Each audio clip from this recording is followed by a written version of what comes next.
Hello and welcome. In this unit, we'll discuss the various steps that happen when a parent goes through the IEP process. We'll pay particular attention to the laws that govern these different steps. Our goals in this unit are to 1. Explore the laws related to the IEP process, and 2. Learn strategies to ensure that these laws are meaningful to the IEP process. Why is it important to learn the laws with regards to the IEP process?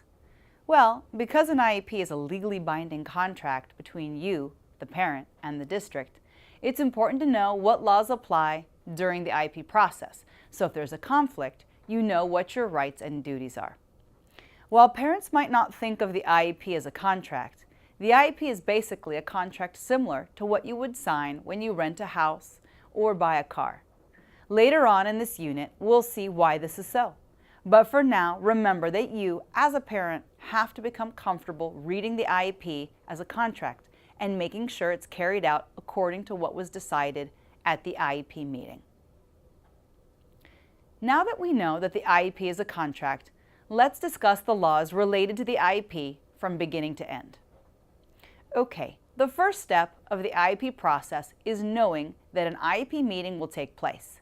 In order to have an IEP meeting, the school district must send out a notice to the parent regarding the details of the meeting.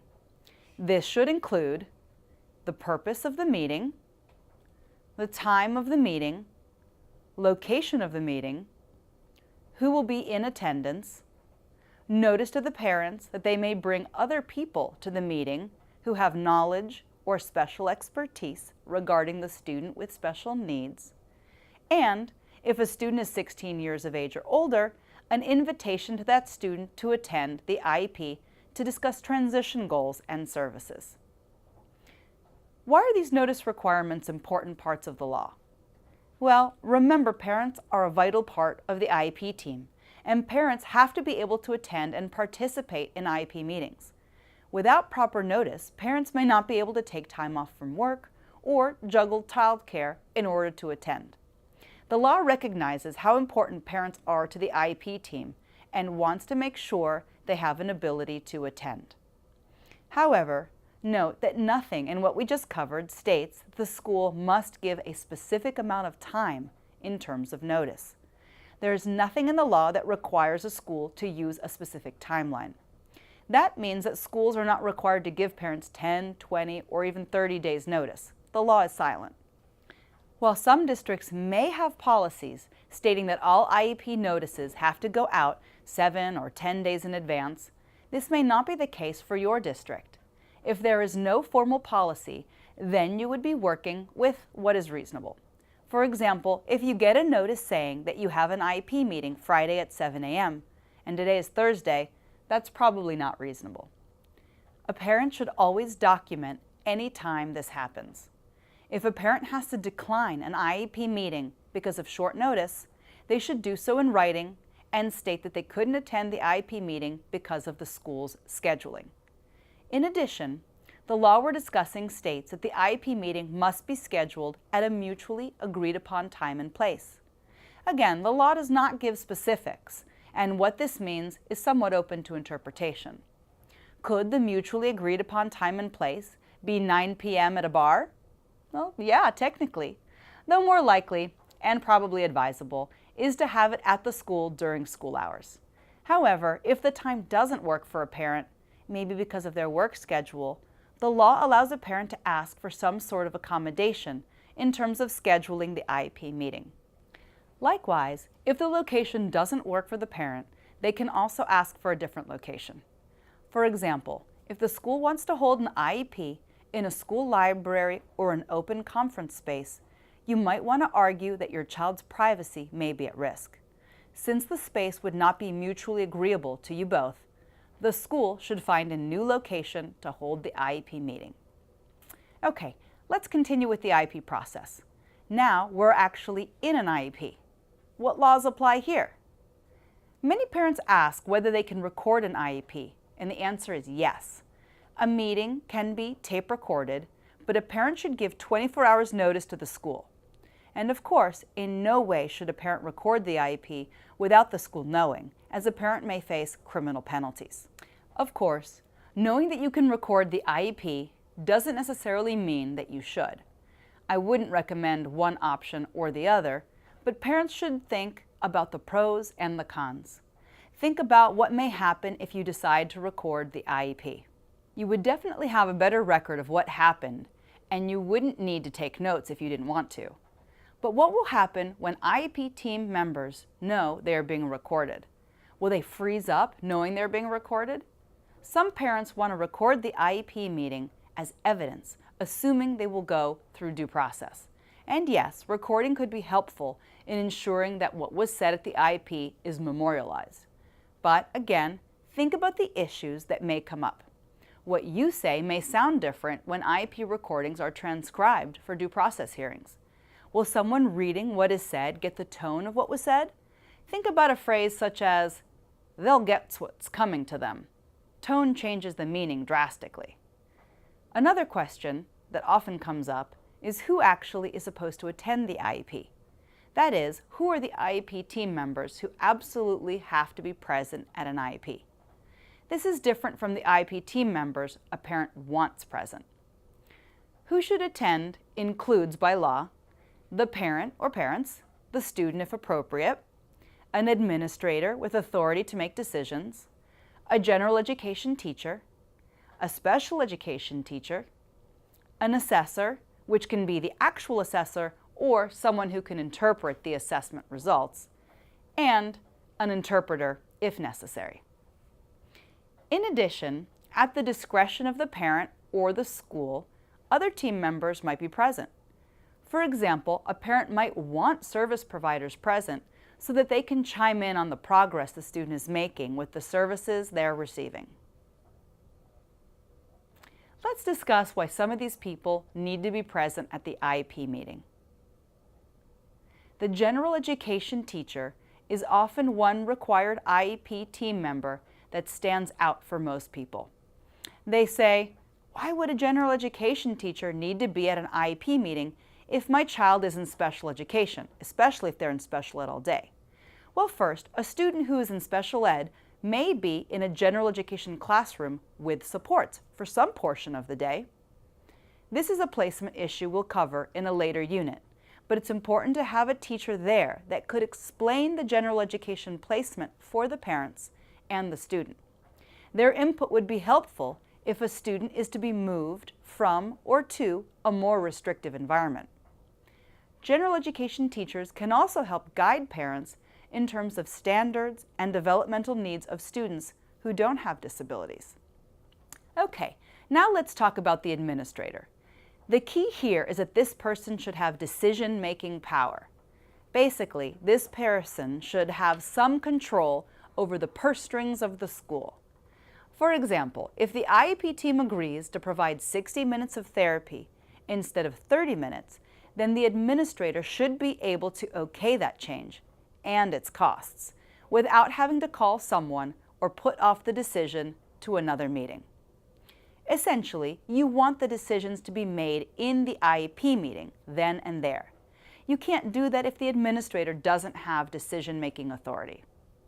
Of course, you can always ask for other team members to be present. For example, you might want a group home representative if the student is not living with their parents, a psychologist, such as the psychologist who did the student's testing, an inclusion specialist, the school principal, transition service providers if the student is going through transitions, or behavior intervention specialists. While these people are not required to be there by law, you may want to ask for them to be present so that they can help you understand your child's IEP, progress, and other parts of your child's program. But what happens if an IEP team member wants to be excused from participating in an IEP? Well, an IEP team member can be excused only if both the parent and the school district agree that the member is not necessary. For example, if the member's area of the curriculum or related services is not being modified or discussed in the meeting. While you don't have to get this in writing, you probably should. This way, it's perfectly clear that you excused that member of the IEP team only for this one meeting. But what happens if a team member should be present and they aren't?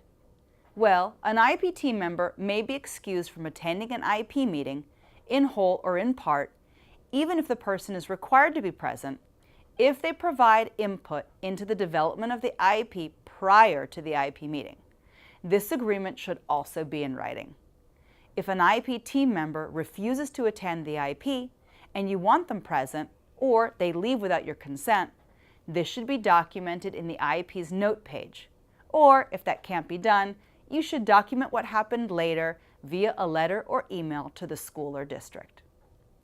Let's continue looking at laws that affect the IEP process. So what should you discuss at the IEP?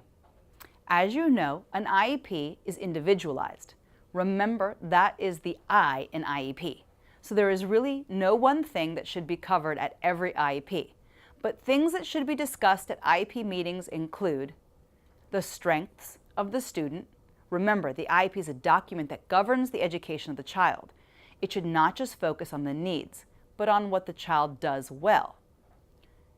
Concerns of the parent. You are a very important team member, and your concerns must be heard. While they don't trump everyone else's opinion or concerns, your concerns as parent are very important to the IEP process. Results of the initial or most recent assessment of the student. This is vital. Assessments give us the evidence to know what is happening with the student and how their needs can be addressed. And finally, the academic, developmental, and functional needs of the student. Again, since the IEP is the document that governs the child's education, it must have all these items. We can't build an education program without knowing what a student's needs are. In addition, other considerations may include the use of positive behavioral interventions and supports, and the needs of students with limited English proficiency as they related to the IEP. Now that we've discussed the notice, who attends the IEP, and what should be discussed, let's talk about signing it. Remember, the IEP or any of its parts cannot go into effect until a parent signs it. This is important to remember because the IEP is a contract, and when you sign the IEP, you are agreeing to the contract. Remember earlier we said that the IEP was a contract, just like what you sign when you rent a house or buy a car? And like most contracts, you will sign the IEP at the end to show your consent to what is in the contract. Your signature says that you are in agreement with the terms.